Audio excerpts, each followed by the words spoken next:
Although the agricultural sector experienced challenges in the last year, there were still victories. The government's interventions in 2023 sought to mitigate losses, increase the resilience of the sector, and ensure the country's food security. The government provided some $1.3 billion to advance growth in the sector through the Production and Productivity Program. This yielded production of 777,000 tons up to the end of December 2023, the second highest level of domestic crop production in the country's history. Meanwhile, the electric vehicle policy, along with guidelines for energy efficiency and conservation in public facilities, especially schools and hospitals, were tabled in Parliament. Efforts to diversify energy sources for public passenger vehicles for the Jamaica Urban Transit Company received a major boost with the acquisition of 5 battery electric buses, as well as 20 compressed natural gas CNG fueled buses. So for 2023, Jamaica made strides in its attempt to create a peaceful, productive, and prosperous nation.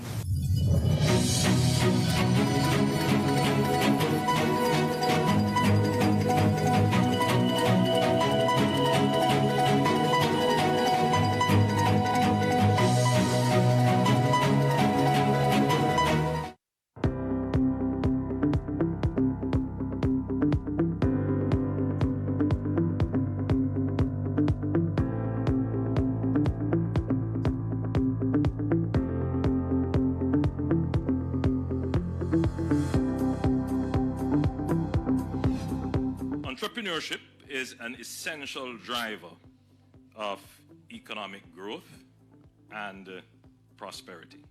That's Prime Minister Andrew Holness last week endorsing the rollout of the Amber UTech Launchpad, which is providing support to 100 technology-based startup entrepreneurs.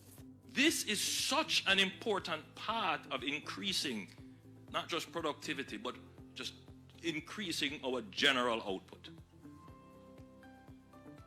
We need new businesses in our economy.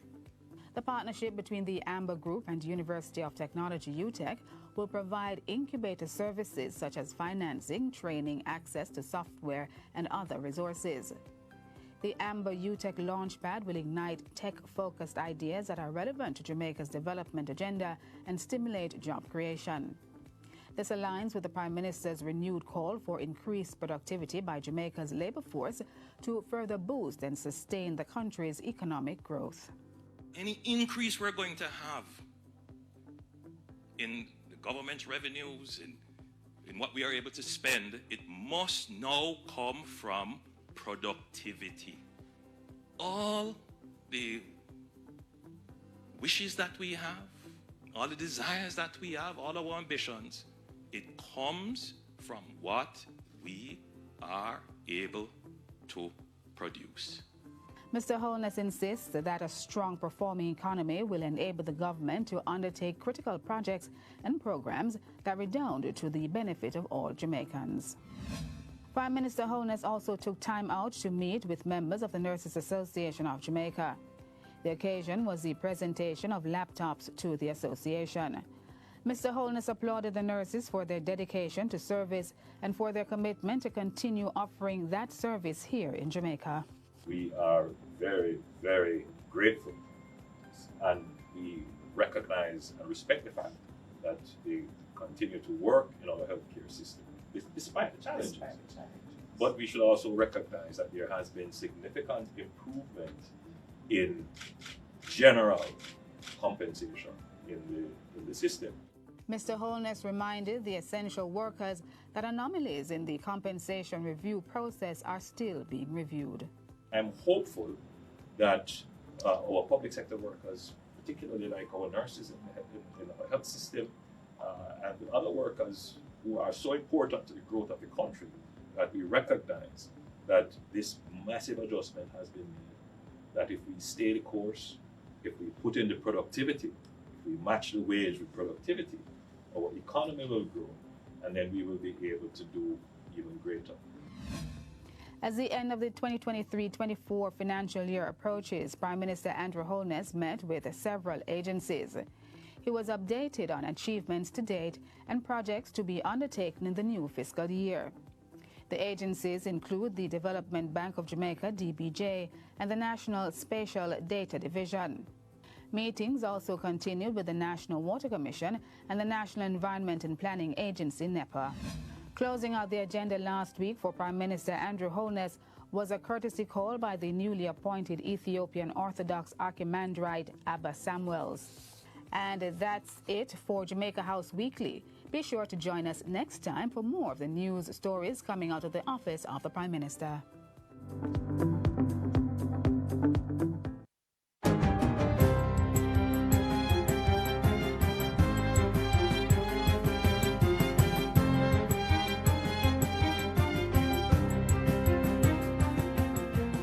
Good day, I'm Theodore Henry, and this is your JIS News for Tuesday, March 12, 2024.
Hi, good morning, and welcome to another edition of our post-cabinet press briefing. We will be having this morning the Minister of Finance and the Public Service, the Honorable Dr. Nigel Clark, as well as the Minister of Foreign Affairs and Foreign Trade, the Honorable Kamina Johnson-Smith. I'd like to welcome you all online, on whether you're listening on Facebook, TikTok, or Instagram, or on our PBCJ channel, or JIS channel on YouTube. We will begin by going through some of the decisions of Cabinet. And we will start with board appointments. Cabinet appointed the following members to boards. Dr. Roger Roberts has been appointed to the Bellevue Public Psychiatric Hospital Board effective the 15th of January to the 17th of December 2026. And appointments were also made to the Kingston Public Hospital and the Victoria Jubilee Hospital Management Committee, and that was Dr. Stephanie Reed, who was appointed chairperson. We also had appointments to the Licensing Authority, which is a statutory body comprised of persons who execute matters under the Spirit License Act. Chairpersons, vice chairpersons, and members are appointed for each parish to serve for a period of 1 year with effect from January 24, 2024 to January 23, 2025. There are also appointments to eGov Jamaica Limited, and this was done for the 15th of January to the 14th of January 2026.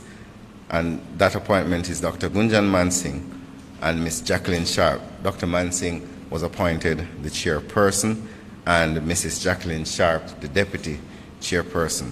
There was also appointments to the Climate Change Advisory Board with effects from January 15 to the 14th of January 2026, and that's Professor Dale Weber, who is now chairman, and Dr. Livingston White, who was appointed vice chairman.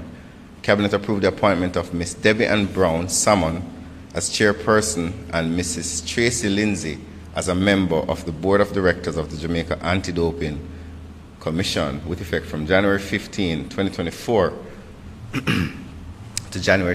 to March 21, 2024, when the tenure of the board will expire. Following the expiry of the tenure of Mr. Howard Mitchell from the Board of the Bank of Jamaica on the 15th of April this year, and in accepting the recommendation of the Governor-General, the Cabinet gave approval for the appointment of Mr. Serge Trevor Coleridge Alain, PhD, to the board of the Bank of Jamaica, with effect from January 15, 2024 to April 14, 2033, when the term of appointment would expire. Apologies for the noise.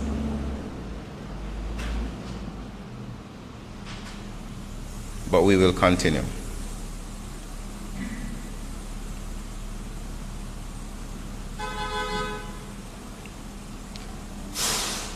Mr. Colin Maxwell was appointed chairman of the Public Accountancy Board for a period of 3 years from the 22nd of January 2024 to January 21, 2027.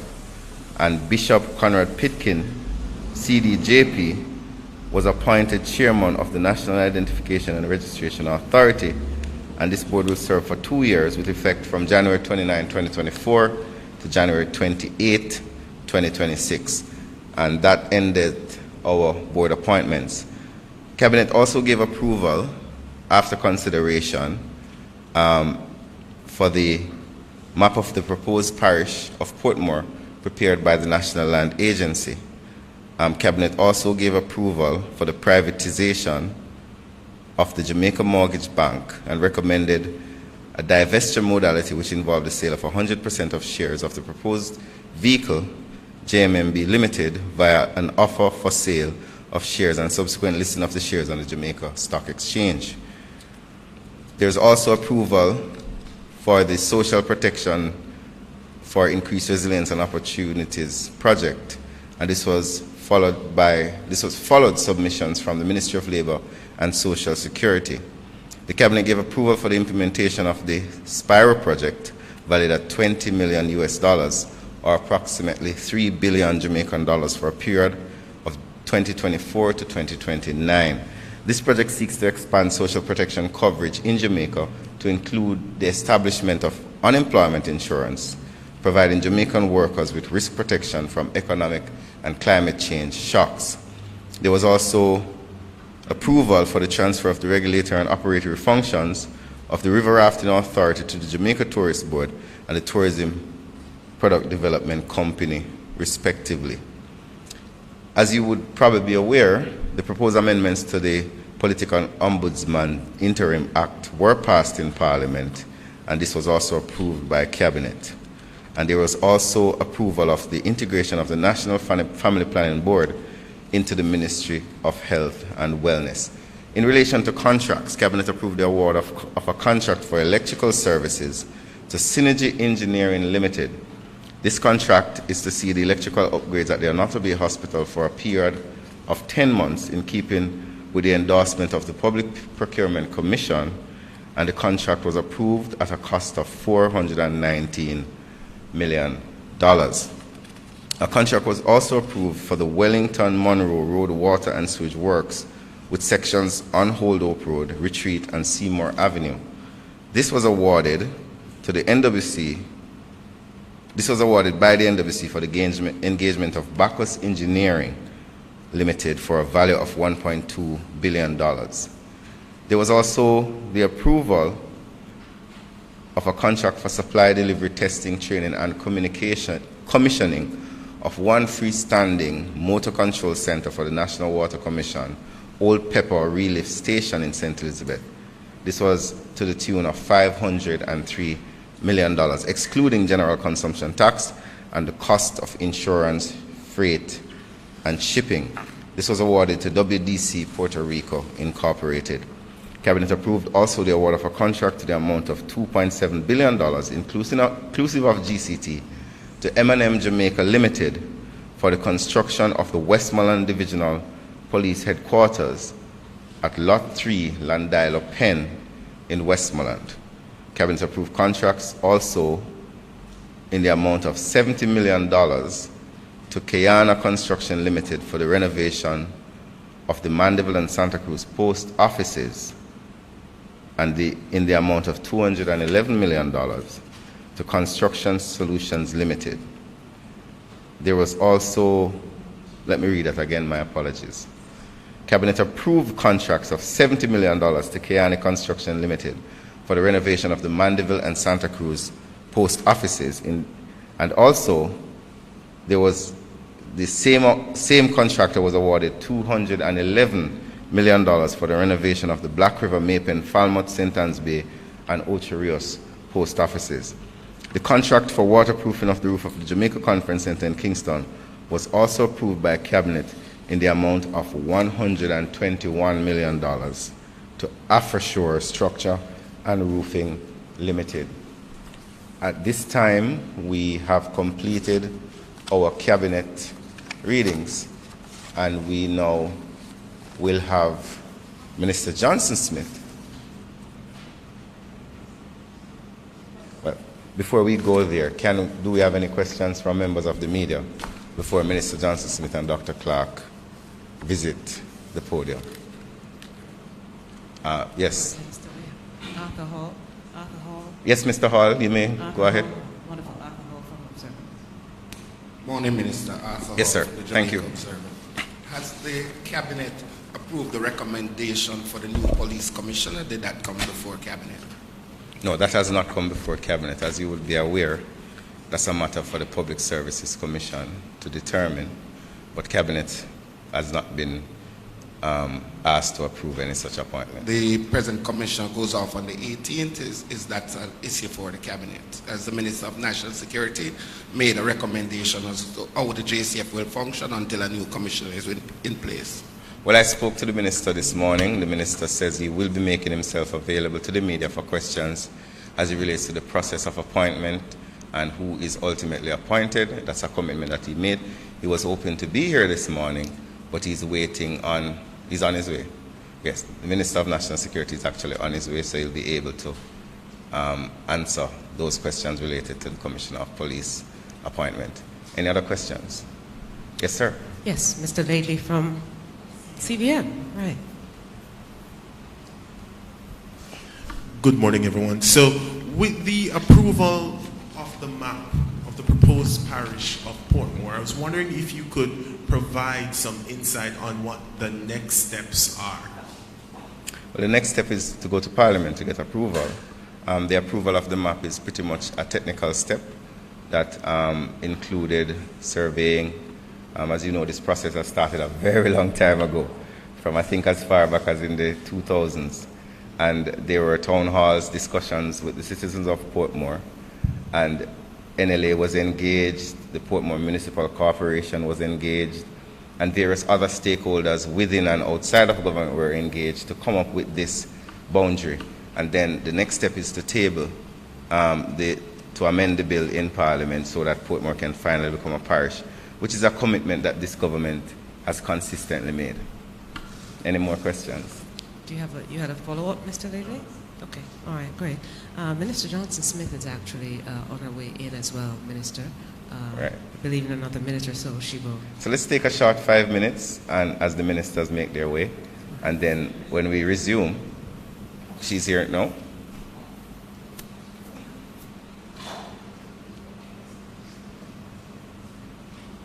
So let's take a short 5 minutes as the minister makes her way.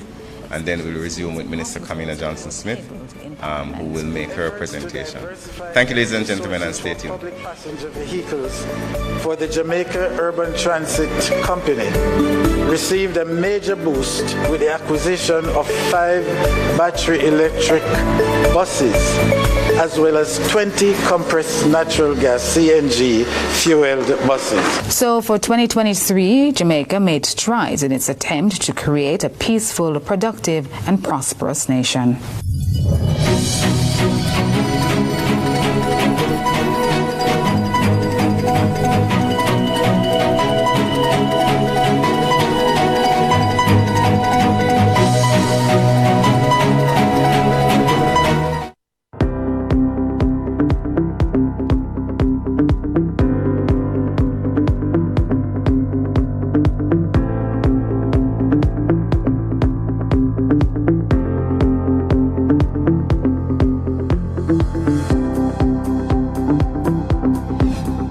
Entrepreneurship is an essential driver of economic growth and prosperity. That's Prime Minister Andrew Holness last week endorsing the rollout of the Amber UTech Launchpad, which is providing support to 100 technology-based startup entrepreneurs. This is such an important part of increasing not just productivity, but just increasing our general output. We need new businesses in our economy. The partnership between the Amber Group and University of Technology UTech will provide incubator services such as financing, training, access to software, and other resources. The Amber UTech Launchpad will ignite tech-focused ideas that are relevant to Jamaica's development agenda and stimulate job creation. This aligns with the Prime Minister's renewed call for increased productivity by Jamaica's labour force to further boost and sustain the country's economic growth. Any increase we're going to have. All right, wonderful. Minister, whenever you're ready, we can resume. What we are able to spend, it must now come from productivity. All the wishes that we have, all the desires that we have, all our ambitions, it comes from what we are able to produce. Mr. Holness insists that a strong performing economy will enable the government to undertake critical projects and programs that redound to the benefit of all Jamaicans. Prime Minister Holness also took time out to meet with members of the Nurses Association of Jamaica. The occasion was the presentation of laptops to the association. Mr. Holness applauded the nurses for their dedication to service and for their commitment to continue offering that service here in Jamaica. We are very, very grateful, and we recognize and respect the fact that they continue to work. Thank you, ladies and gentlemen, and we are back at our post-cabinet press briefing, where Minister Johnson Smith will give a short update on several matters related to the Ministry of Foreign Affairs and Foreign Trade and their work. I'll now ask Minister Johnson Smith to attend up on the platform to give her presentation. Thank you.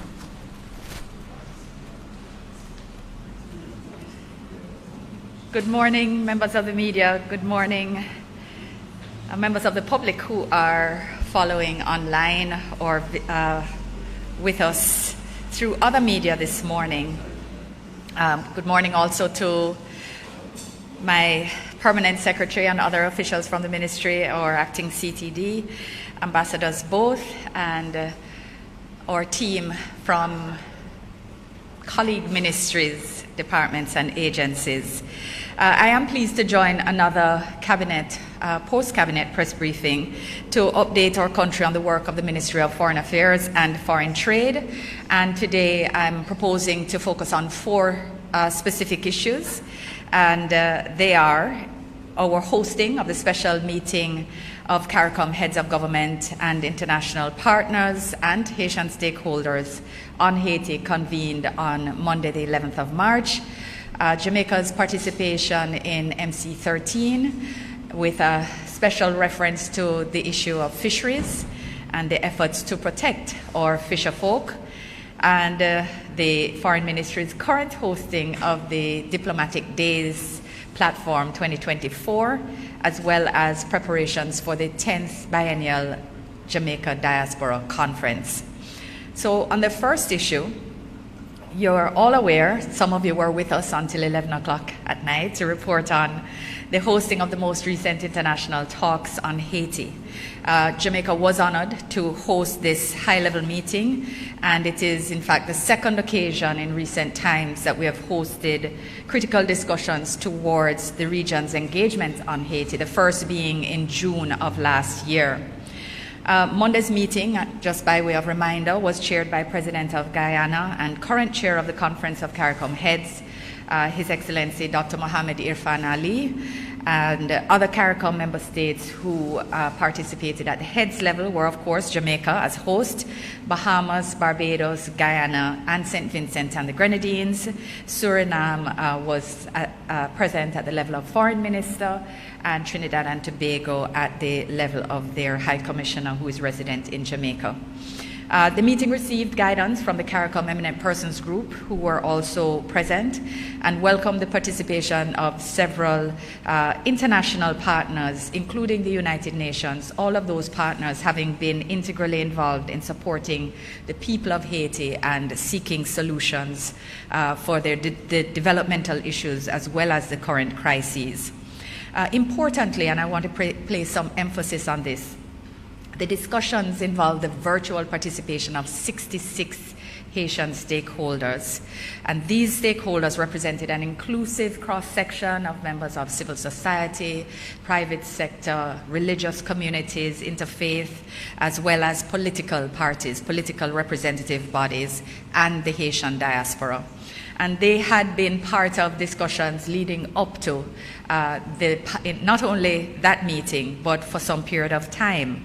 And I think it's important to emphasize this point, because I have heard people saying, well, where was Haiti in this discussion? Because the media is covering it generally as as CARICOM and international partners. But 66 Haitian stakeholders were very much present virtually in that meeting, and the logistics, quite frankly, of doing otherwise was simply not feasible. This was the best way to come together. And I also want to remind that this is part of a process, because the EPG had their first discussions with close to 50 stakeholders here in Kingston in June last year, and this process has been underway all this time. So it's not one meeting at which things were agreed behind closed doors. This has been a process of engagement, of consultation, to build consensus in circumstances where a constitutional framework quite simply does not exist.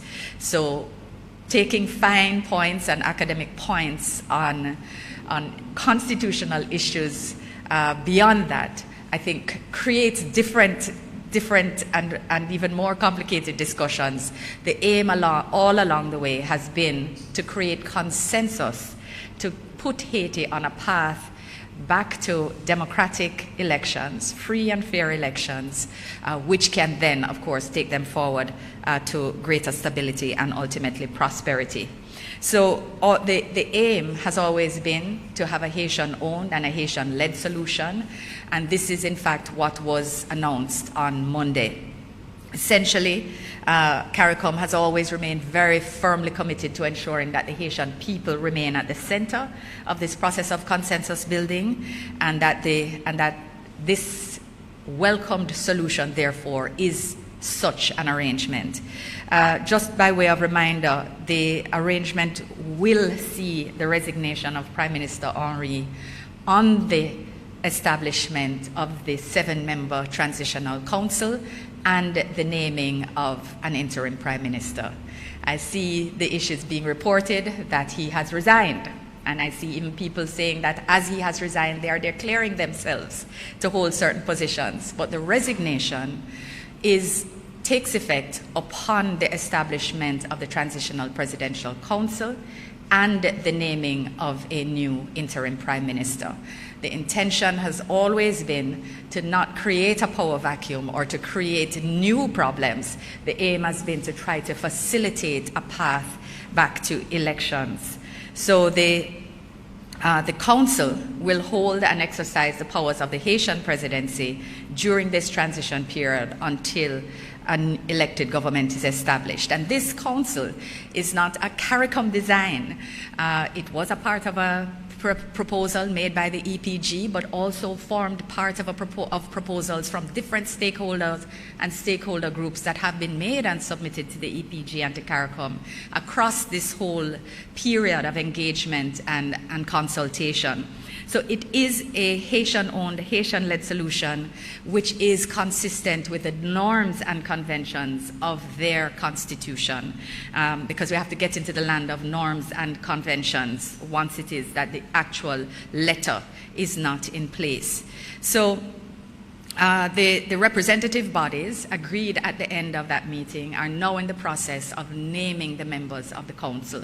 So agreeing among themselves the persons who will now serve as this presidential council, which will then, of course, allow the naming of a new prime minister and from there on, the other processes will unfold.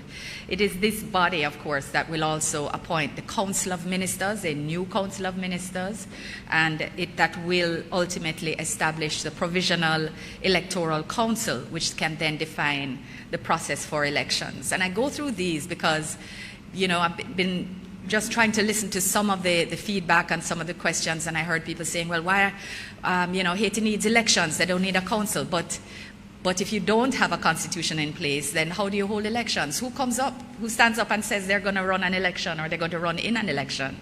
You need a process. So who defines that process under the Haitian constitution? It's a Provisional Electoral Council.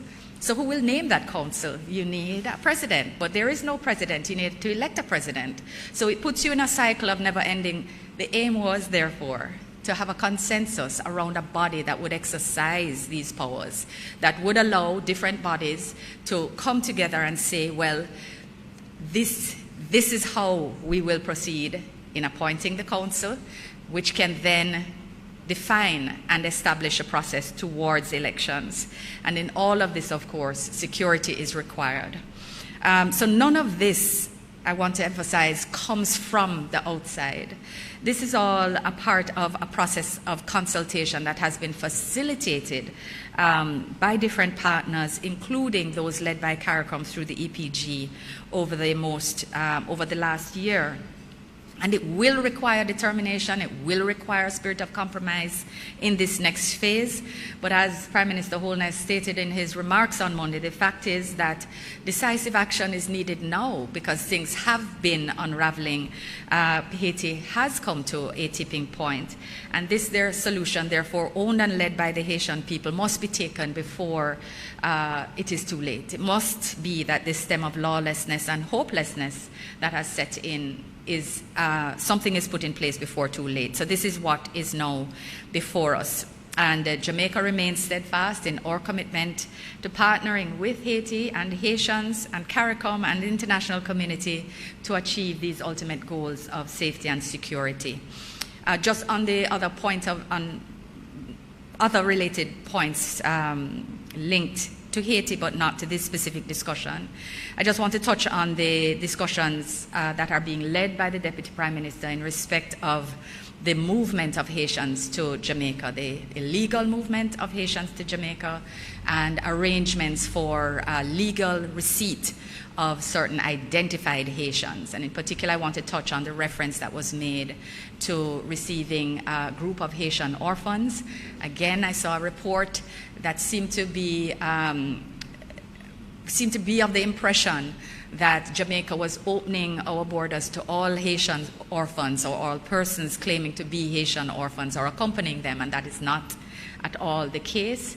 There is an orphanage that is run by a private charity in Haiti that cares for just under 50 of the most disabled children that have been abandoned by their families, the most severely disabled children. And a local charity, the Mustard Seed Community, has been working with them for the past, I would say, year. We have tried to facilitate engagements as much as we have been able to, but it's private charity to private charity that is seeking to take responsibility for the care for these most vulnerable children, given that the orphanage has been under attack from gangs. Gangs have come in and stolen all their food and their medicine. They have had children die on their way to try to get care, medical care. It is really one of the most horrific circumstances in which the most vulnerable children have been at greater risk in the circumstances. And therefore, we're trying to work on a way to legally receive for care by Mustard Seed Community here in Jamaica this defined grouping of orphans. And we are hopeful that there will be some progress in that way. Dr. Chang, of course, whose remit includes immigration and the immigration rules and the immigration authority, is leading that process and will advise us further in due course. I just really wanted to clarify that because it starts another set of narratives of concerns about movement of people, and Dr. Chang will also in due course also update on discussions in which the Ministry of Foreign Affairs and Foreign Trade is participating about how persons moving illegally are also to be treated. Again, that's an immigration matter, but we are part of those discussions. He will advise of an update in due course. I wanted to also speak on the matter of our negotiations at MC13. This is the WTO Ministerial Conference, which was long awaited and regrettably clashed with heads of government meeting in Guyana, as well as our local government elections. And therefore, the representation at that ministerial meeting, at which I would normally have been, was led by our new ambassador, Dr. Richard Brown, together with a supporting delegation, a strong supporting delegation from the Ministry of Agriculture, Fisheries and Mining. And together, we had a very robust participation at that series of, well, at that meeting, which had to be extended by 2 days because there was an inability to reach conclusion on some of the negotiations. The meeting addressed several issues: agriculture, food security, e-commerce, special and differential treatment, and fisheries, things on which we have been negotiating for some time. Jamaica had played a lead role in securing a fisheries solution in MC11 2 years ago in Argentina, and we had been a part of the discussions that took us forward in MC12 last year. MC13, however, was unable to reach a final solution or rather a final agreement on fisheries subsidies. But I want to tell the Jamaican people that the government has been working steadfastly to ensure that whatever international agreement is put in place in respect of managing our fisheries is one that takes account of the reality of our size and circumstances. We are insistent that the rules must protect our smallest artisanal fishers. So small fishers speak to the size of the operation, and artisanal speaks to the level of technology that you employ in your fishing. And we are seeking to ensure both are protected, that they are not either made illegal or so burdened with reporting responsibilities under international law that it is impossible for them to legally fish. Our aim is to ensure that the biggest illegal, unreported and subsidized fishers, commercial fishers globally, that they are who bear the burden, and that our small fishers in the Caribbean, in the Pacific, our artisanal fishers are not only able to explore and fish within our EEZ, that is, our economic zone, which is 227 miles around our shoreline. It must allow us to do that, and it must recognize the fact that everything that we do, because it is so small, should be exempt from the new rules that are being negotiated. So we are working hard in that regard, and we will update in due course, but we had to stand very strong on the issue. We thought that we had reached an agreement on the last night, and then on the next day everyone woke up and one country destabilized the entire arrangement and things went downhill. But we remained very firm on our position that artisanal, small-scale fishing using relatively small fishing vessels, making small trips close to shore especially, and mainly for local consumption, that they are critical to food security, they're critical to families, they're critical to communities, and accordingly they must be protected, especially in rural areas. So we have placed significant emphasis on pushing for stricter regulations to protect fisheries stocks and sustainability of the ocean in general, but we must protect our small fishers. So I want to just express appreciation publicly to our staff at the permanent mission in Geneva, which set a lot of the work in train leading up to MC13, and then of course to Permanent Secretary Spence and his team, including Dr. Bellamy, the head of fisheries, supported by also delegates from the Ministry of Finance and Public Service and our Ministry of Foreign Affairs and Foreign Trade, who comprise the negotiating team. We led discussions on other matters such as electronic commerce. There was an agreement that duties will extend for 2 more years the circumstances where duties are not imposed on electronic transactions. That was a matter that was very important for us as well. And thankfully, we reached agreement on that will be extended for another 2 years. There are countries who wanted to implement customs duties as of this year on electronic transactions.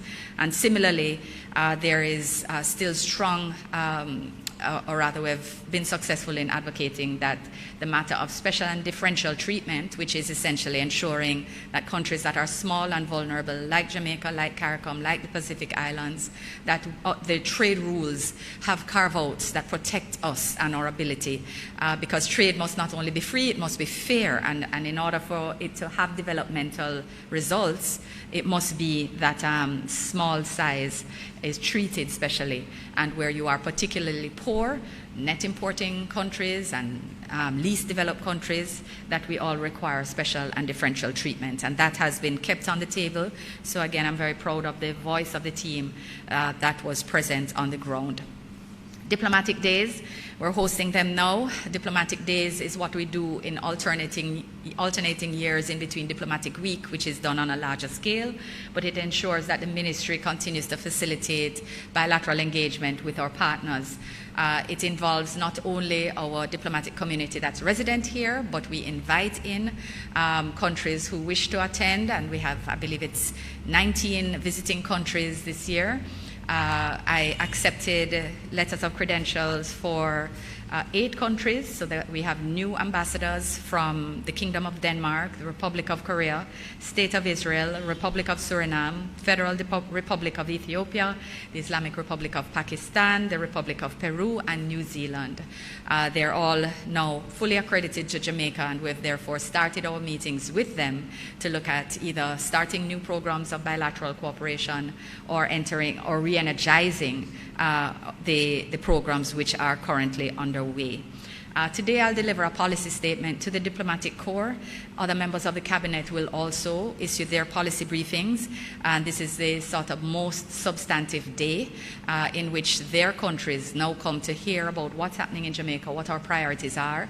This helps to feed into bilateral cooperation as well as technical cooperation, and in many circumstances helps to guide how it is these countries view us, and how it is that then feeds into our ability to tap into other arrangements on the international scene. So it's quite important, and it has this sort of qualitative value that many diplomatic efforts do deliver to Jamaica. Let me put it that way.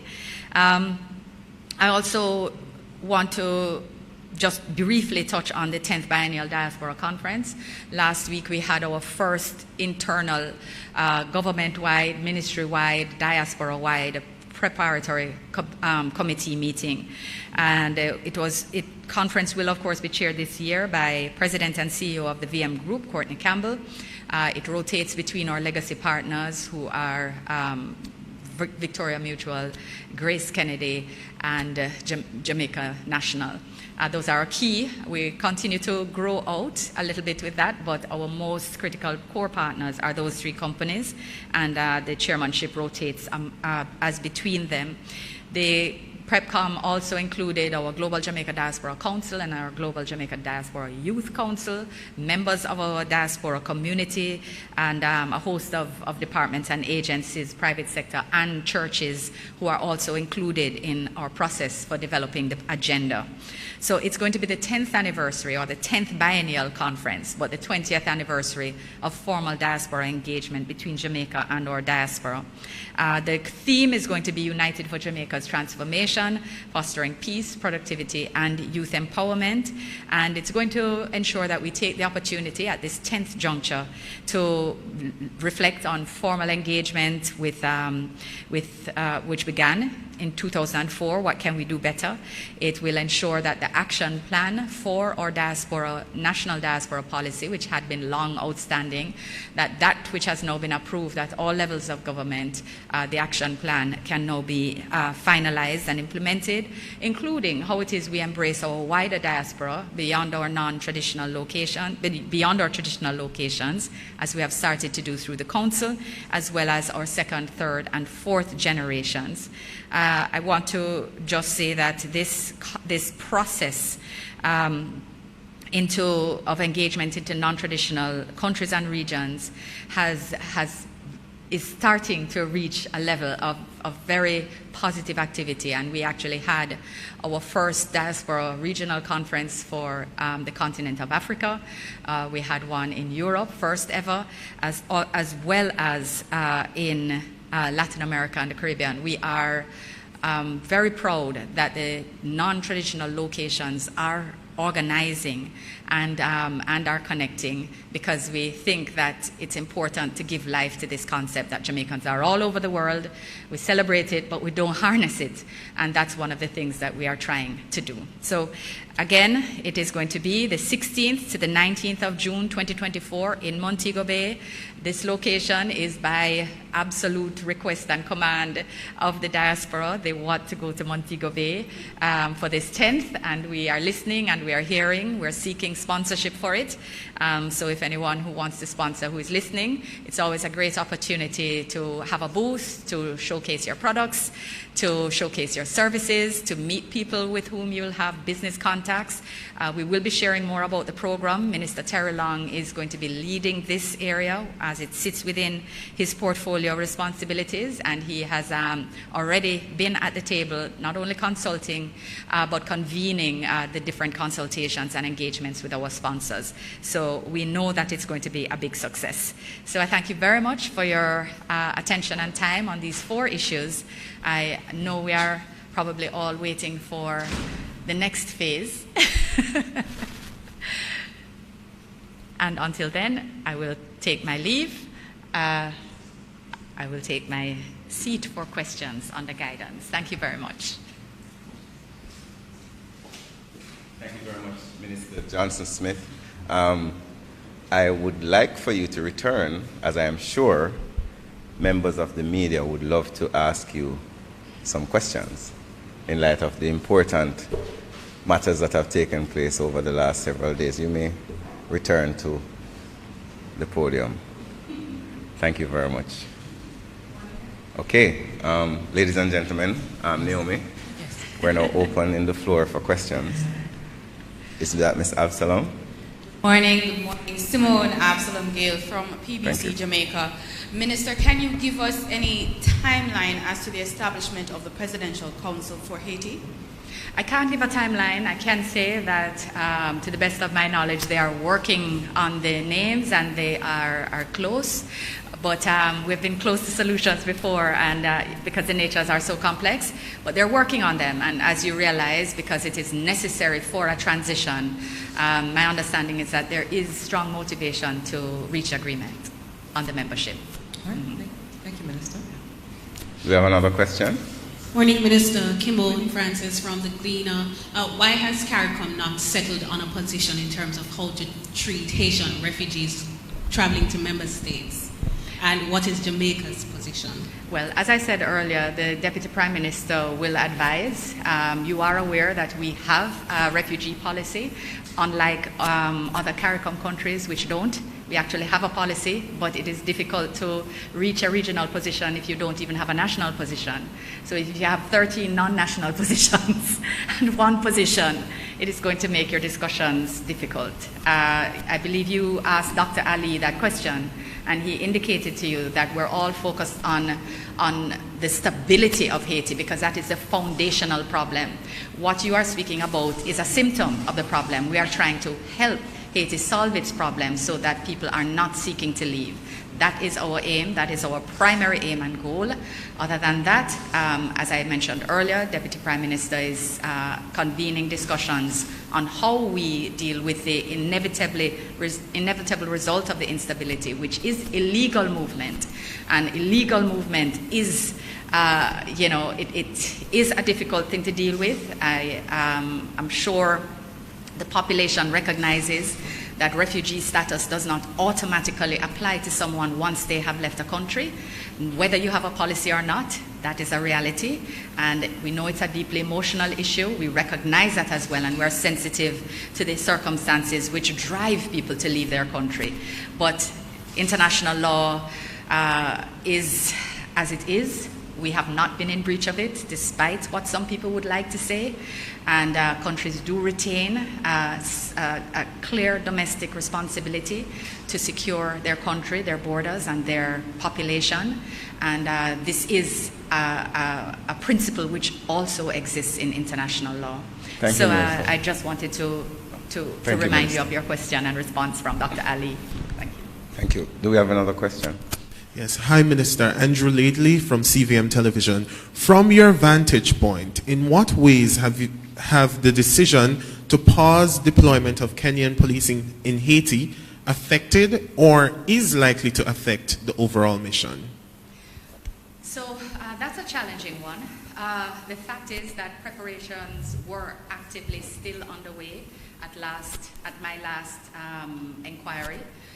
There is still training which is underway, the finalization of the legal documentation, all of which processes would not have been completed tomorrow were there to have been a request for them to enter tomorrow.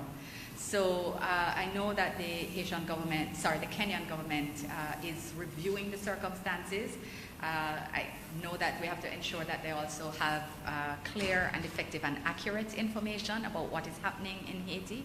And we know that international partners continue to work together on ensuring that there is this, that this mission does take place. And in fact, it was agreed among the criteria of the representative bodies that form part of the council that they're supportive of a mission because there's a recognition generally that the HNP is quite simply outgunned, outmanned, and as much as you would want to say that training alone could solve that problem, we in Jamaica, for example, have the experience where we have been trying to train up the number of police to increase our force beyond the rate of attrition, and we know how long that takes.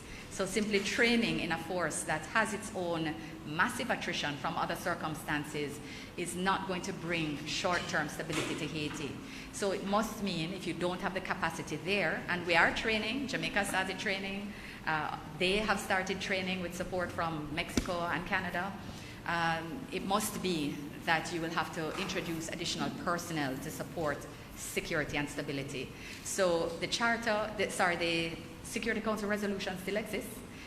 That hasn't changed, but I think the Kenyan government is seeking to understand what the circumstances are and how they affect the recent reciprocal agreement that they signed with the Haitian government. Thank you very much, Minister. You have a follow-up? Can we have Arthur ask first and then we'll come back to follow? Okay, go ahead. Okay. Go ahead.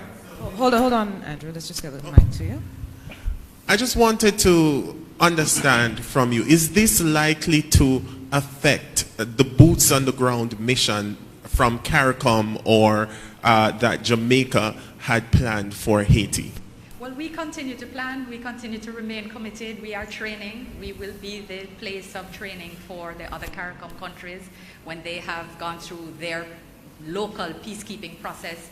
They will then come here for pre-deployment. There has been no change so far as I'm aware, but there is not a timeline. So that's what I sort of broadly was referring to when I said that the processes that were underway will continue. And even if there was a call for all forces to enter tomorrow, there would still be some steps that would have to be completed first. Thank you very much, Minister Johnson-Smith. Do we have any other questions from members of the media to Minister Johnson-Smith? Oh, Ms. Absalom has a final one. I was just wondering, I'm not sure if information has already been in public. Do we have any Jamaican nationals in Haiti? As we speak, I hear that other countries have pulled out their non-essential persons. If we do have nationals there, what are the plans? I am only aware of one, and the lady has dual citizenship. No, she doesn't have dual citizenship. She has a U.S. visa and was simply seeking to find a flight out. I'm not sure if she has found it yet, because although there have been some reports that said that the airport is closed, it is not in fact closed. It's just that commercial airlines have taken decisions not to fly, so private flights have been moving in and out of Haiti. So I would have to check to see if she has yet been able to leave, but I understand she was seeking assistance just with making arrangements for a flight. Only aware of one this time. Thank you very much, Mrs. Johnson-Smith, the Honorable Commissioner Johnson-Smith. Thank you very much for joining us this morning, updating us on very important matters. We will allow you now to go back to your very busy day. Thank you very much. And thanks to the media for asking questions of Minister Johnson-Smith. And I also want to thank your team, your permanent secretary and members of your staff, Minister Johnson-Smith, who accompanied you here today. Hi, PS. It's good to see you. We will now have the Minister of Finance and the Public Service, the Honorable Dr. Nigel Clark, coming off his opening of the budget debates yesterday. He has some matters to emphasize to the public. Dr. Clark.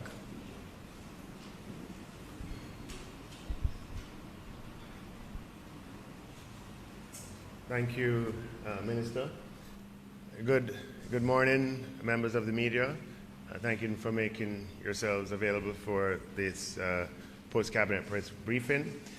Yesterday, I presented the opening presentation in the budget debate for the fiscal year 24-2025, and that budget debate that opening presentation was focused on leveraging the unprecedented macro stability and economic achievements of this government in the people's benefit.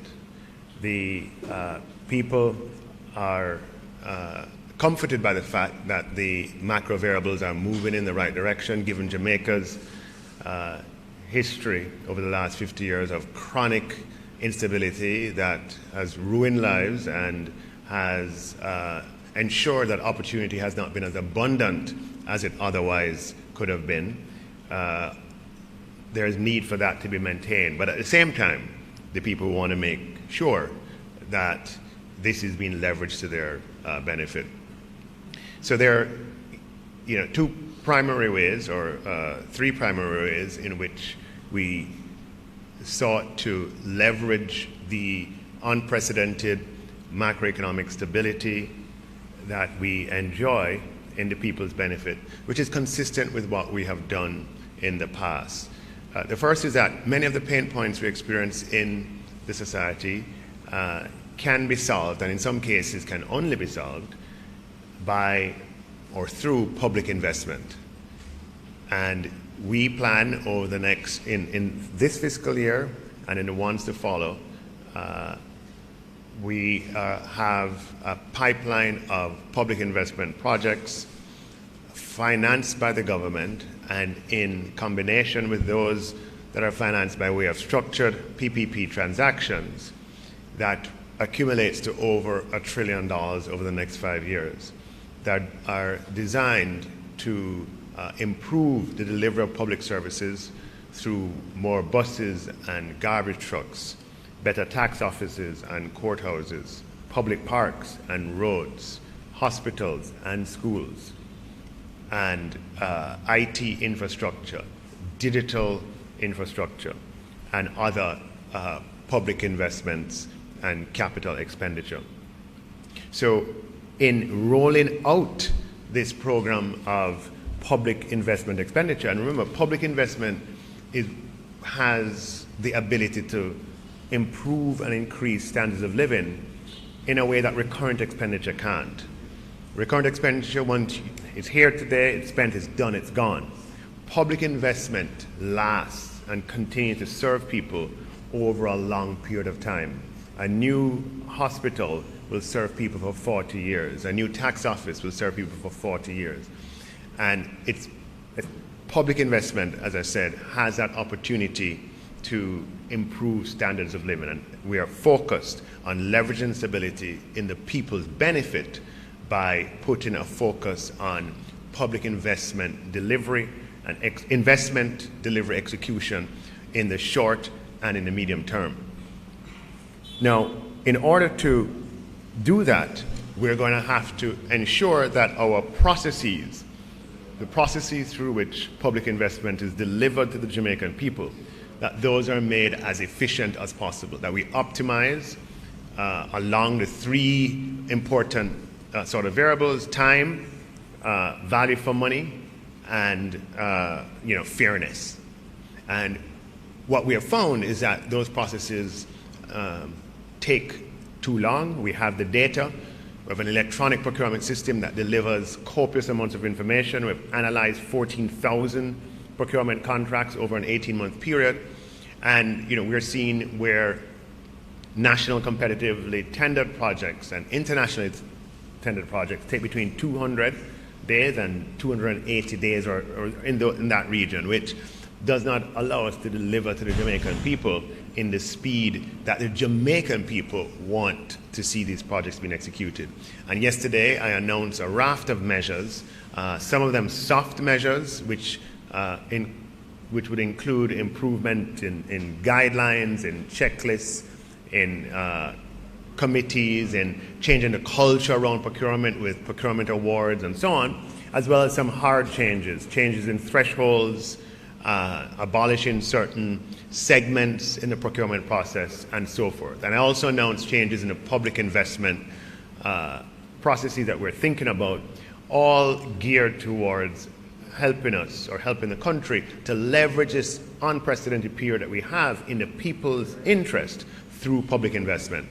Now, for this fiscal year, in resolving some of the issues that the public faces, I spoke about the public investments that we'll be making in this year, and they're quite significant.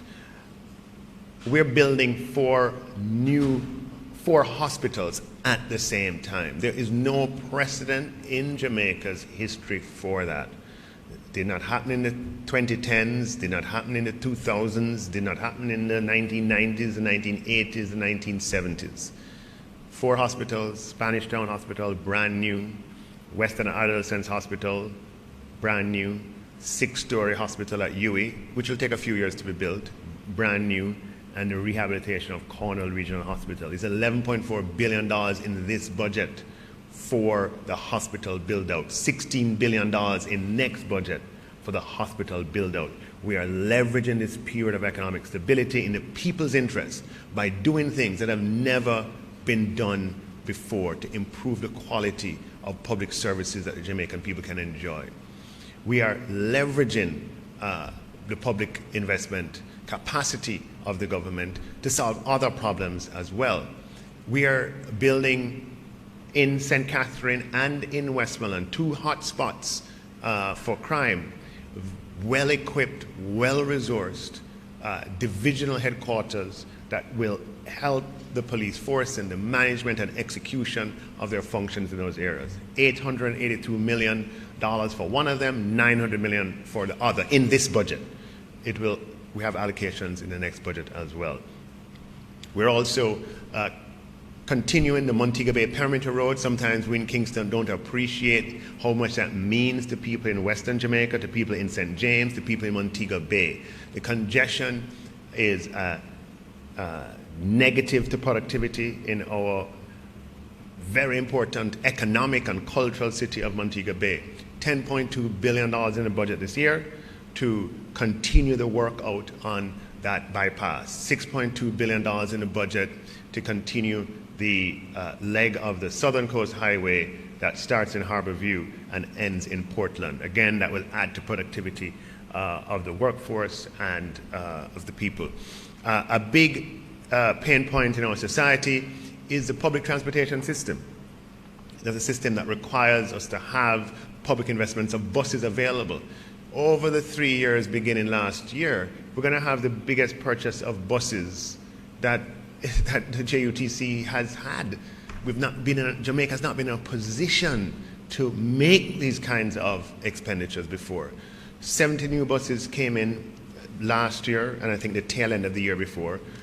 We've allocated $2.6 billion this year for 100 buses to arrive prior to back to school. That will change the daily experience for the commuting public. We are And we have 100 other buses that we want for next fiscal year as well. We are allocating funds for the purchase of 50 garbage trucks to, in addition to the 50 that came in previously. That the availability of trucks and capacity changes the experience for the household in having an opportunity for the garbage to be collected on a regular basis. So we're leveraging public investment in the people's interest. Yesterday I outlined a program of upgrades. I don't see this in any coverage yet. It's very important. So here I'm begging for some coverage on it. We are going to have the largest build out of new tax offices in Jamaica since independence. The tax offices were built for a smaller Jamaica, a Jamaica in which fewer people drove, a Jamaica in which fewer people were employed, fewer people had economic transactions to undertake. We're building brand new tax offices in Kingston, in Brownstown. We're refurbishing an Otter Bay, brand new tax office in Christiana, brand new tax office in Mandeville, complete refurbishment in Montego Bay, brand new tax office at King Street where we acquired the old BNS building and we are refurbishing it now, and an 8-story tax office in Crossroads. I presented the pictures yesterday. This is a program of building out of tax offices that will take us to 2027. They'll come on stream one by one. Christiana is 52% completed, and I expect to make a lot of progress today, and many of those I mentioned will start in this fiscal year. Some will start in the next fiscal year. But we're doing this as a program. It's a public investment program where we're spending $11 billion to build out new tax offices in the country. I did not mention Portmore. A brand new tax office in Portmore to be at the cost, I believe, of $1.8 billion. The tax office in Crossroads, $2.4 billion. The one in Mandeville will be, it's in my budget speech.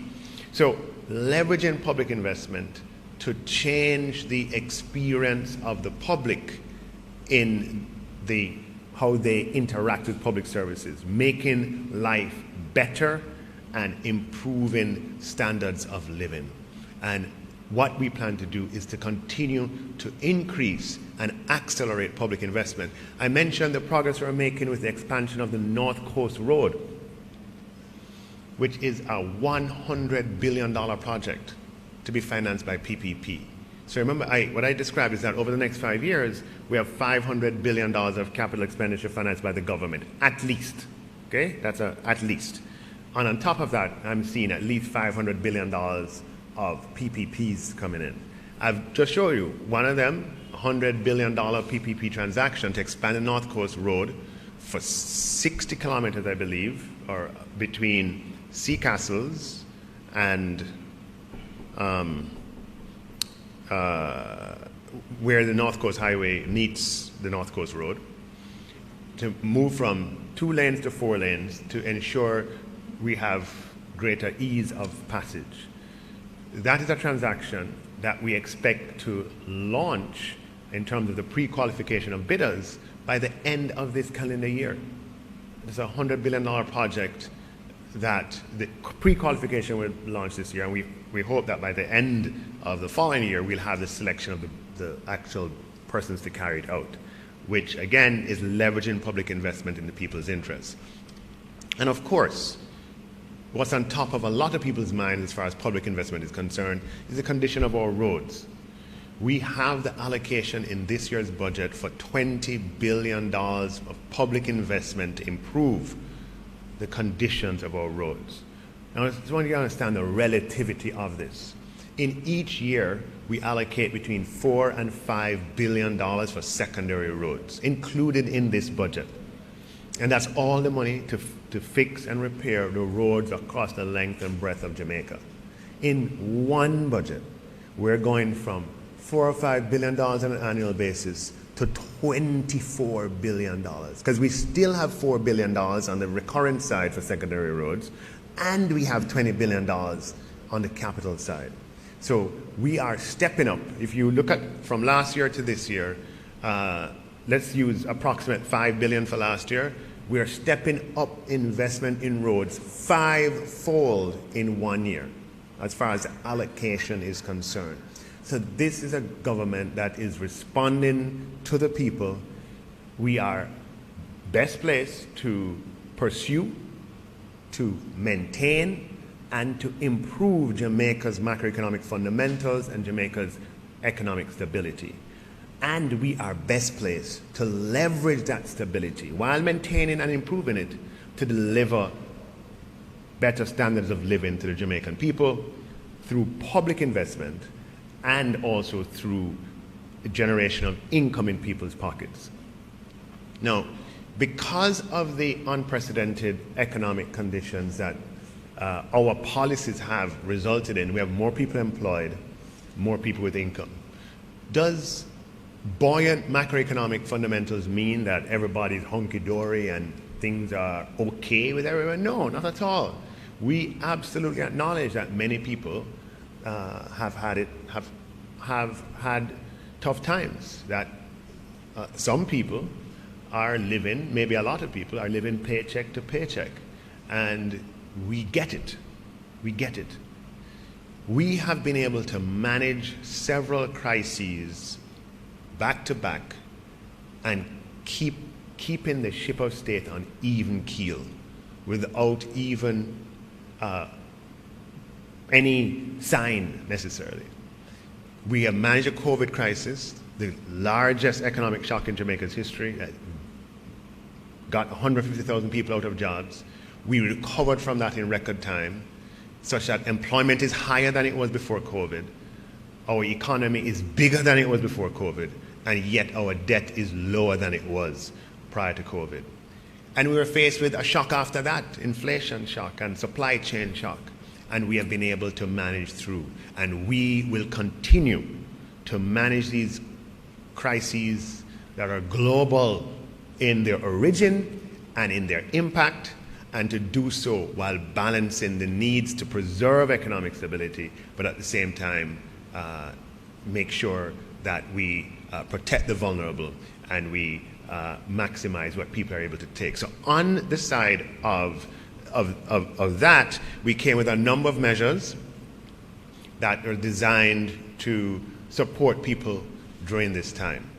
We have removed the GCT on importation of raw foods. That was trade related in origin.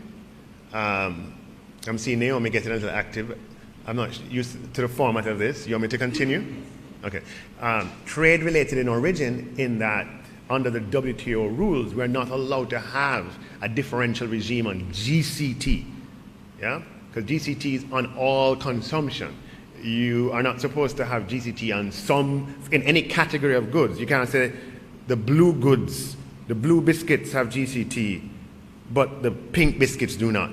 If you're having GCT on biscuits, you have to have it on all biscuits. If you're having GCT on vegetables or on raw food, you have to have it on all raw foods. But Jamaica has been able to, for the last few years, kind of squeak by and get this differential. Yeah? Well, we have been blacklisted before, in the past, for things, so we know what blacklisting means. If we don't make a change, we will be blacklisted for this differential, blacklisted by the WTO in this case, for this differential in GCT regime. So we had to do one of two things: either put GCT on domestic foods so that everything is GCT, or take it off of foreign raw foods. And clearly, in the people's interest at this time, clearly the better option is to remove the GCT of raw foods. It comes in handy at this time where people are concerned about food prices, that there's a little relief in the price of vegetables coming in, or raw foods. Now, before anybody sort of jumps off, there's still duty on imported raw foods, okay? So there's still a differential.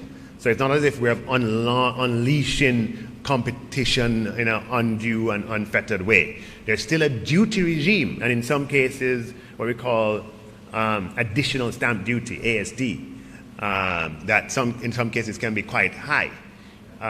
But taking a 15% off makes it more affordable to people. One of the things I am very pleased about is that we have fulfilled our promise to raise the de minimis threshold on the importation of household and personal items from $50 US to $100. Promise made and promise kept. We have also increased the importation threshold from $500 US to $1,000 US. Promise made, promise kept. And again, here we're driving for efficiency and to direct resources where the yield is going to be greatest. I gave the statistics yesterday, which you can reference, but the idea is that we spend a disproportionate amount of resources. I recall it certainly for the de minimis transactions, where 20% of the declarations that are have to be dealt with on importation are below $100 US. But the revenue on those is only 0.5% of overall revenues. So who knows? Even though I say we give up for doing this, maybe if we take that 20% resources now and we direct it in the 99.5% of value, if we get a little uplift in that, we would make up for the money we lost. And similar statistics on the threshold. So we're applying thought and originality to our policy positions. These are not policy positions that somebody's telling us to do some IMF. We are sailing the ship, driving this vehicle of Jamaica, steering it, using original, resourceful, creative, innovative thought processes where we consider not just what people are saying, but meaning, as I said, we don't want to allocate, we have to be careful about allocating resources based on who makes the biggest presence in the media. Because then if you do that, you forget. You leave other people out. So take on the threshold. Everybody's been talking about the threshold, and very justifiably so. The last time we adjusted it was 2018. But if we were to just talk about what's in the public domain and what people are talking about, we would have forgotten the fact that the threshold for the seniors was last adjusted 2009.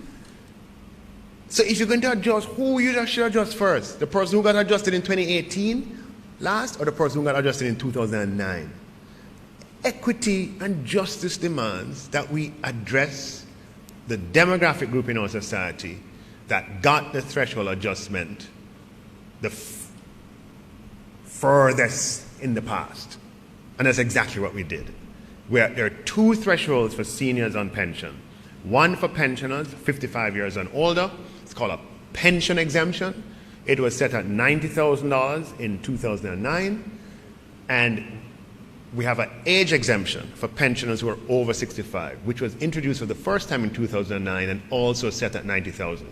We are moving both of those thresholds to $250,000, which means the pensioner over 65 will have a threshold. Before I moved the general threshold, it went from 1.5 to 2 million, but stick a pin, because that's not all. Now, why is that important? It's important because persons who are on pension and elderly, many of them would have retired at a time before this newfound economic stability that we enjoy. It's unprecedented. And they would have retired at incomes that are low, much, much lower because of what we've been through. And their incomes don't change. Yeah? And they too are living through this Jamaica that we're all living through. So as much as it might be challenging for working people, let's say in the middle of the earning spectrum, it is even more challenging for the seniors who have retired on lower pensions because of past salaries and who are senior erosion. Yeah. So we're very happy to make that adjustment. We also have to take into consideration that there are 470,000 persons below the income tax threshold. So the division is there are 30% of persons, meaning on the TAJ who are in the system, there are 30% of persons above the threshold and 70% below the threshold. So any resources that we have to allocate, equity and fairness demands that we don't just treat with the 30% and leave the 70% out. In what world would that be fair and just? And again, if you just listen to the noise, I don't want to call it noise, but if you just listen to the public chatter, you would forget about the 70%, but not this government. That's not who we are. Of course we listen to what's in the public, but we have to think about all Jamaica in the allocation of resources. So what we did was to first do something for the 70% who are below the threshold by introducing, for the very first time to Jamaica, a reverse income tax credit. Nothing like that has ever been done in 62 years, where persons who are in the system, who are compliant, who are filing, not filing, but from whom NHT and NIS is deducted, who earn $3 million or less, will be eligible for a $20,000 reverse income tax credit from the government of Jamaica. This is sending an unmistakable message that the government has you in our focus. And I don't want to necessarily put stuff into employment categories, but all the people who work in janitorial jobs, people who work in the home or work in the gardens, people who work in maintenance, and people who work in our hotels, who are serving, all the waiters in bars and restaurants, some people even in BPOs, people at the beginning of their careers in offices, lots and lots of Jamaicans. There are 570,000 persons who earn $3 million or less. And every one of them is in our thoughts in the policy-making space. There's nobody who told us to give those people anything. Everybody was saying, hey, put all of the resources on the 30%. No. We're going to put $11.4 billion with the persons who earn less than $3 million. And then, on top of that, we're going to still increase the income tax threshold from $1.5 million to $1.7 million, costing $9 billion. So in the allocation of resources, $1 billion to the seniors to increase their threshold, $11.4 billion to those who earn at the bottom of the income ladder, and then $9 billion for those in between. Yeah? Equity, fairness in the allocation of resources. We're responding to the people, and we are leveraging stability in their interest. And let me say, one of the things that I'm happiest and proudest about is the removal of guarantors, finally, for persons who access student loan. It's a regressive policy that's been around for several decades, and we're happy to change it and to lift it, but to do it in a thoughtful way. We are creating a $1 billion fund that provides some protection for this new policy that we're putting in place, and it allows persons who have the subjects, of which there are many, who are from low-income backgrounds, to obtain the financing they need to continue their education and to pursue tertiary training. I'm going to stop there for now. There's more that I can say, and turn over to Minister Morgan. Thank you very much, Dr. Clark. And Dr. Chang has arrived, but before... I was there thinking of budget presentation March 13. No, it was March 12th. It was yesterday, right? Not today. Yes. It was yesterday. Okay. Right. So Dr. Chang is here. He will be... There was a question asked earlier regarding the process of appointing a new commissioner. He will be responding to that. But first, we will take questions to Dr. Clark. Naomi? Indeed, Minister, and there are lots of questions for Dr. Clark, especially online. Should we have Dr. Chang answer his question so he can go to National Security Council? So we are holding up National Security Council. Both will be at National Security Council. Naomi. All right. So, Dr. Clark, you're being commended, by the way, for the thoughtful way in which the budget was presented yesterday. Just a few in terms of unemployment and the issue on raw foods tax being, GCT being removed. Could you explain a bit further that announcement? Some people have been left with the impression that government is not looking out for local farmers. Right. So, Jamaica is a member of many international bodies. One of the bodies we're members of is the World Trade Organization.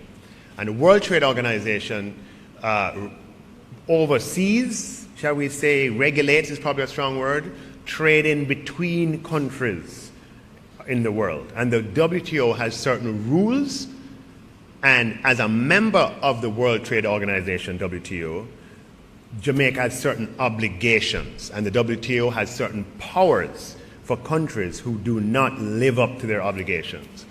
One of the rules is that for any category of goods, if you're having a value-added tax, you have to have that value-added tax on all goods in that category, regardless of their origin. So if you're having a value-added tax on shoes, you have to have it on all shoes, not just shoes from Westmoreland or shoes from America. It has to be all shoes. Similarly with raw foods, the rules of the WTO, which we have been flaunting, we have not been abiding by, say that if you're having GCT on raw foods, you have to have it on all foods. Foods made here, foods not made here.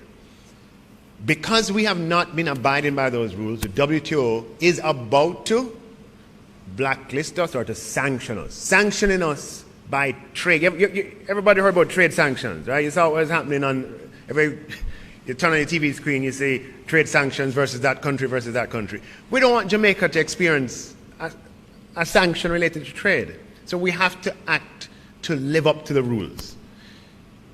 And the option was to put GCT on local vegetables or local foodstuff.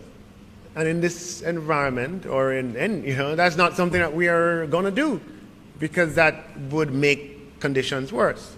So we have done the next best thing under the circumstances, which is to lift GCT off of raw imported foods that makes Jamaica compliant with our international obligations.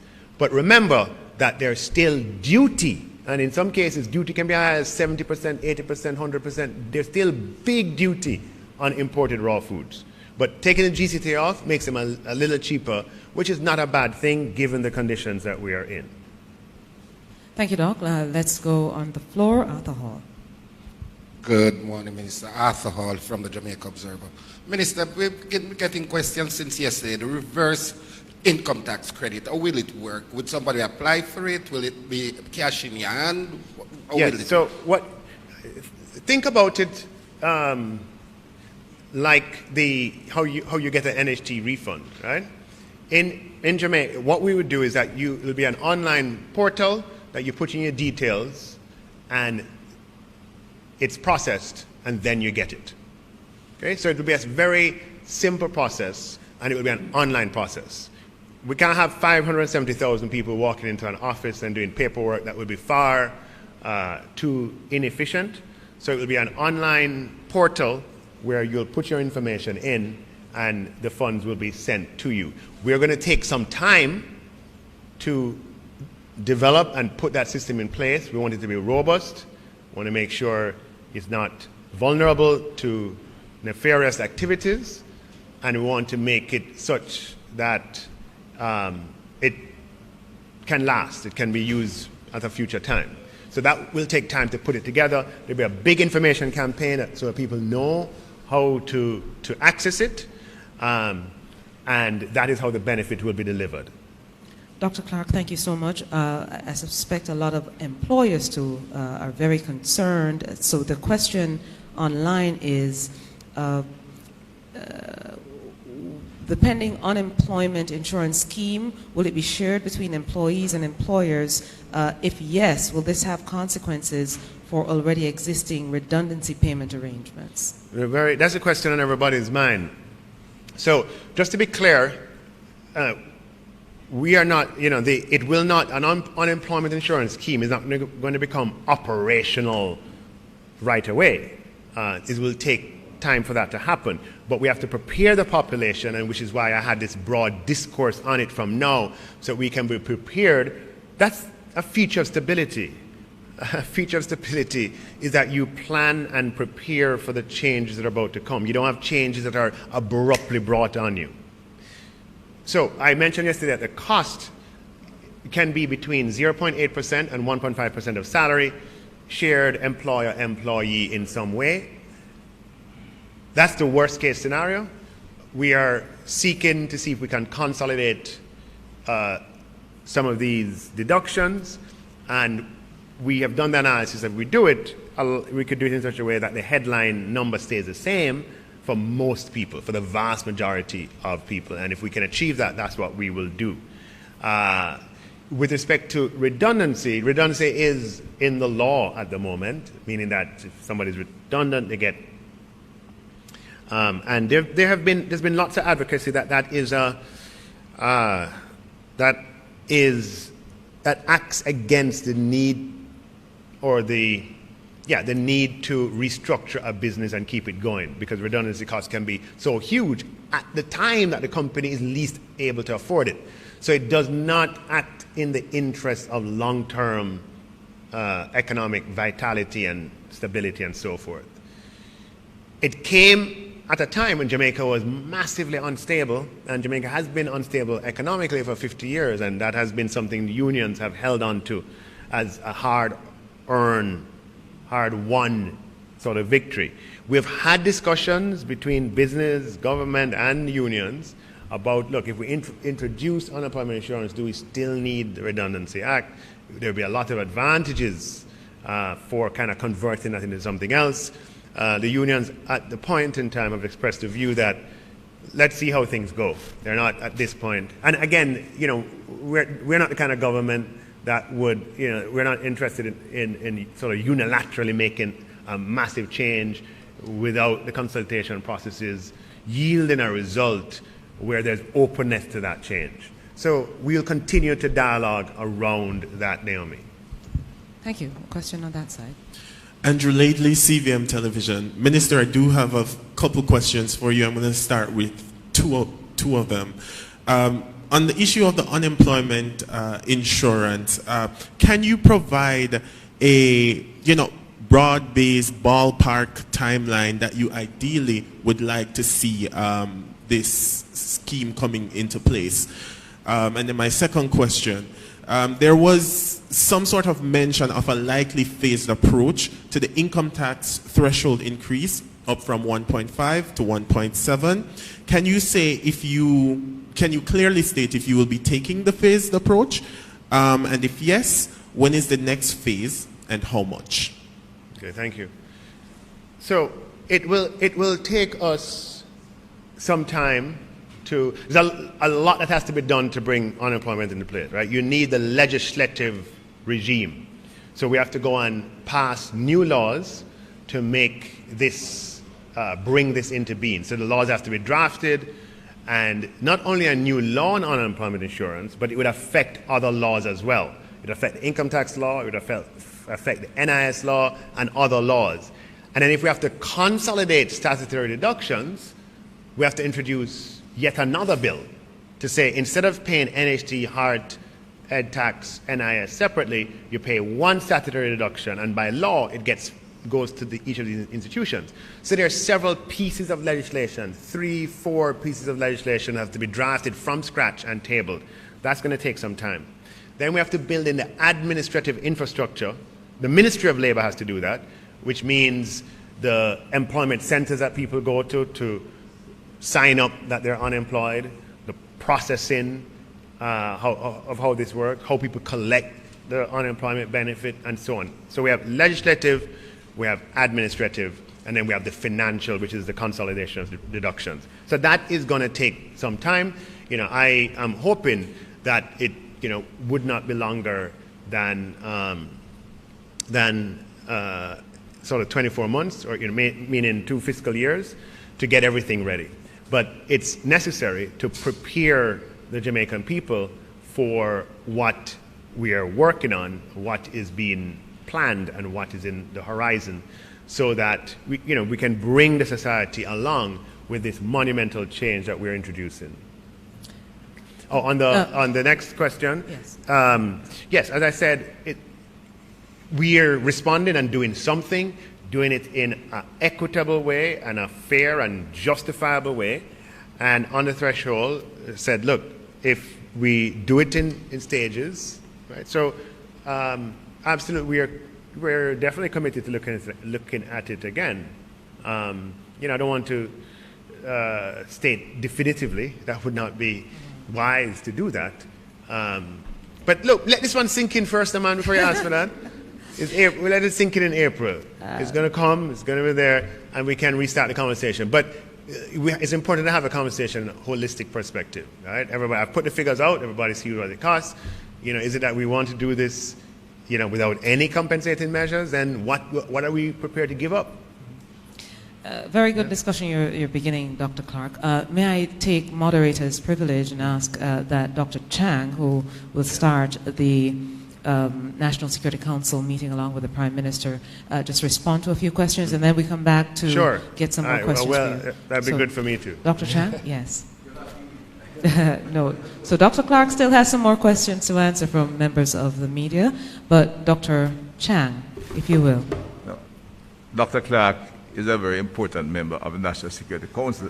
Yes. So I think you're holding both of us. No, good morning. I understand there's some. Well, this morning I received a copy of a letter appointing Dr. Kevin Blake as the new police commissioner, effective March 19, 2024. Means the current commissioner terms of contract ends on Monday the 18th. The issue has attracted some speculation and interest. Suspect we have raised the bar, so to speak, on the police force. The interest in the police was grown over the last few years that we have been administering the force.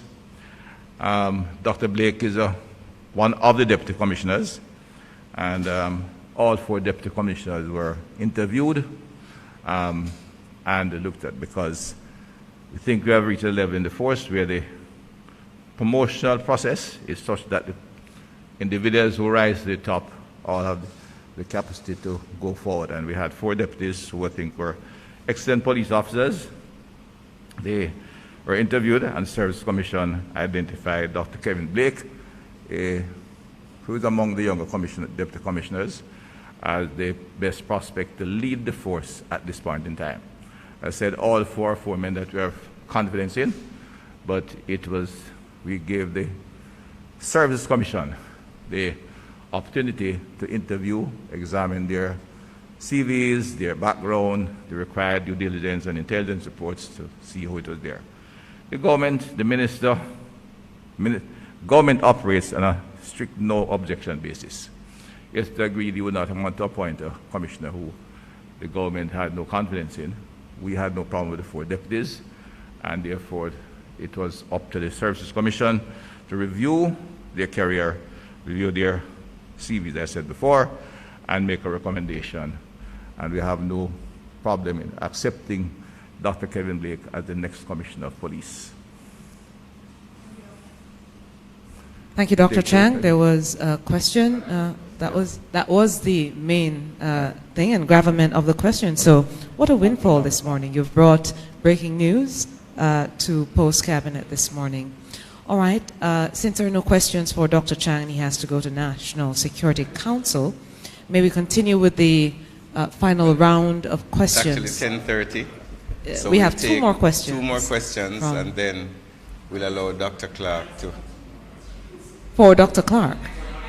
Yes. So, wow. Well, okay, Dr. Clark, despite breaking news, Dr. Clark again continues. Right. All right. But we will allow the questions. We'll allow the questions. Yes. It's very important. Indeed. So, Dr. Clark, you're again here. Thank you. Dr. Clark, why not an overall downward adjustment on GCT that would benefit more people versus the raising of the income tax threshold? Thank you for that question, Kimon. We have reduced GCT in the past. When we reduced it, we pointed out, you can go back to my speech, that GCT is based on consumption. The majority of consumption in the country is by better off groups. If there are 100 imported apples being consumed, let's use it for example. If there are 100 apples being consumed, whether imported or not, the majority of those apples are being consumed. And let me not use apples because food is something that everybody consumes. But if clothing, cars, vacations, shoes, etc., GCTs on all of those items. And the majority of consumption in Jamaica is buy better off goods. Somebody might consume $3 million worth of things each year. Somebody consumes $500,000 worth of things each year.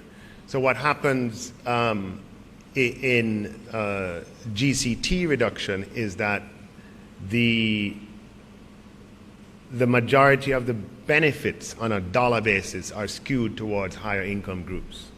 So it is not as impactful. It might have it could have a better feel good, but it's not as impactful. When we did it, we made the point that it was in that phase of abolition of taxes and removing of taxes, it was important that everybody could say that they got something. So that was the context in which we did it. It was not a welfare measure. And you can go back and look at my speech when I lowered the GCT by 1%. And another more fundamental thing is that GCT, we have a system where a lot of people are outside of the tax net for a variety of reasons. Informality is huge.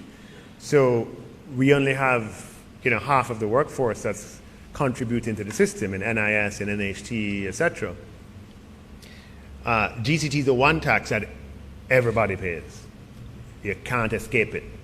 So in an informal system where only half of the people pay on the income and the statutory deductions, what you want to do is to definitely keep that tax that everybody pays, because that is where the equity is in the society.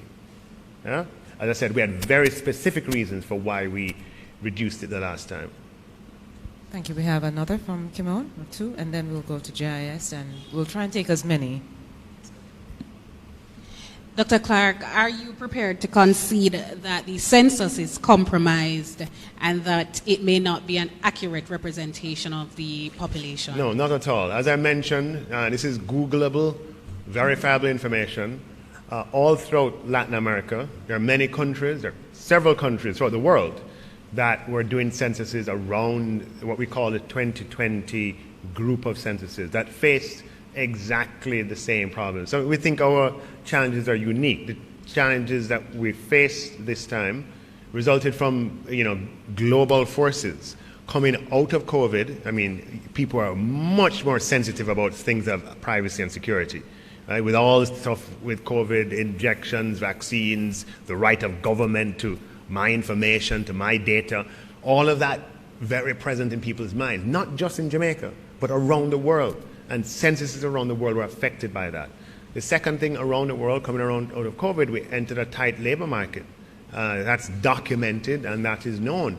It was very difficult to get qualified census workers who could actually do the job, not just in Jamaica, but in many countries that had the 2020 censuses. As a result, the United Nations statistics unit, to which Statin is connected and all statistical offices around the world are connected, has come up with mechanisms, right, that are approved on a global scale for dealing with any shortcoming that arises because of these issues. So, as I mentioned yesterday, and it's properly written in my speech, statistical methods that can deal with any undersampling in a particular area and so forth. And these are methods that are approved by the United Nations and being applied to all countries in this 2020 round of censuses. And Statin is working with ECLAC, United Nations, and other international bodies on using those techniques to completing the work that we have to do, consistent with the international United Nations approved standards. Kimon wants a quick follow-up, but we have a time constraint right now. I'm gonna. What percentage of the population must be covered for the census to be considered viable? I don't have that information there. I mean, Statin can provide that. But again, Jamaica is not in a just like with WTV, we're not in these kind of things where you just do stuff on your own. We're part of a system, and we're part of a community of countries in the world. We're a member of the United Nations. So when it comes to a census, we use United Nations standards. And those standards, if you dare to kind of look it up and search for it, you can find them, right?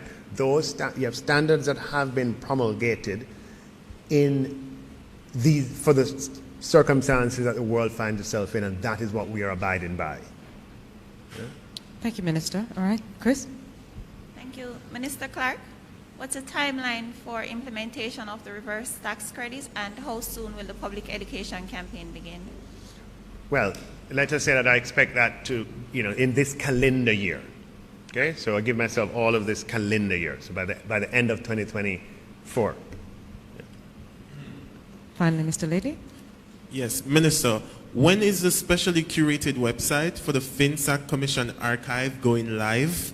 Can you give me a timeline? And secondly, what is the update on the actual report? And are we any closer to deciphering when it will be made public? Okay, so the FinSAC Commission archives, I'd just say, can I use the expression, in a matter of months? Yeah? In a matter of months, it will be available. Obviously, the technical folks who actually put it up, have to do it. So it's in a matter of months that I expect it to be up. As I was at pains to point out yesterday, the commission was established in 2009. It was funded between 9 and 12, and then funded in 17, and has not been funded since 2018. So the commissioners resigned and turned everything over. They weren't funded from 2018 because the government had lost confidence in their ability to actually write up the report. And we didn't want to be in a position where we were providing funds, and there was no report. The funds that were provided in 2017, the Cabinet was very disappointed because the Cabinet was told by the Commission, if we get this amount of funds, you'll get a report in 6 months. And the commissioners did not live up to that. And the government is serious about, being responsible with taxpayers' money. So it said, look, I have no more confidence, so it got the stuff back. So there's no report. The commissioners have turned over everything. They started to draft something, and there are a few, I don't know if there are a few chapters or whatever that have drafted. Everything that they handed over will be in the FinSAC Commission archives. And you get better than a report. A report is somebody's opinion. What you'll be able to see for yourself is all of the submissions made by all of the persons who appeared before the Commission, all of the FinSAC debtors, all of the leaders of the failed financial institutions, all of the government officials, all of all the records and documents and papers, the verbatim minutes that are available for all the sittings of the Commission. So people appear before the Commission or ask questions. There are people taking minutes. May 11th, May 12th, May 13th of 2009, June 5th of 2011, etc. Right? It's all, and so it will all be available for public consumption and put on the website for posterity. Thank you very much. Minister, just one thing I want you to clarify. There are concerns that the government may be cherry-picking information from the inquiry, and I want you to be very clear as to what information will be sent out. All of the information that was provided by the FinSAC commissioners when they demitted office was provided in electronic form, and every piece of information they provided will be uploaded to the website. The FinSAC Commission of Inquiry was a public commission. Persons are aware of who came forward to the commission and what was put forward. Every document, every submission that was made available to the commissioners and that they handed over to us will be placed on the website. Everything, inclusive of what they started to write, everything will be available. It's not, there's no picking and choosing. everything that was handed over to us in electronic form will be uploaded to the website. Thank you very much, Dr. Clark. I want to thank Dr. Clark for taking the time. It's been almost an hour that you have spent with us to ask questions and explain to the public the important matters of our finances. I want to also thank Dr. Chang, who was here before, and Minister Johnson-Smith. I want to thank members of the media who attended our post-cabinet press briefing, as well as those online who were listening and participating. I also want to thank our support team from the Office of the Prime Minister, Jamaica Information Service, as well as our cameramen and photographers from our media houses. Until next week at 9 a.m. sharp, that has been post-cabinet press briefing. Thank you very much. And yes, we're at a new time. We have moved a little bit later to 9 o'clock. Hopefully the traffic won't be as bad at that time. Thank you very much, everyone, and have a wonderful day, have a safe day, and have a prosperous day. Thank you.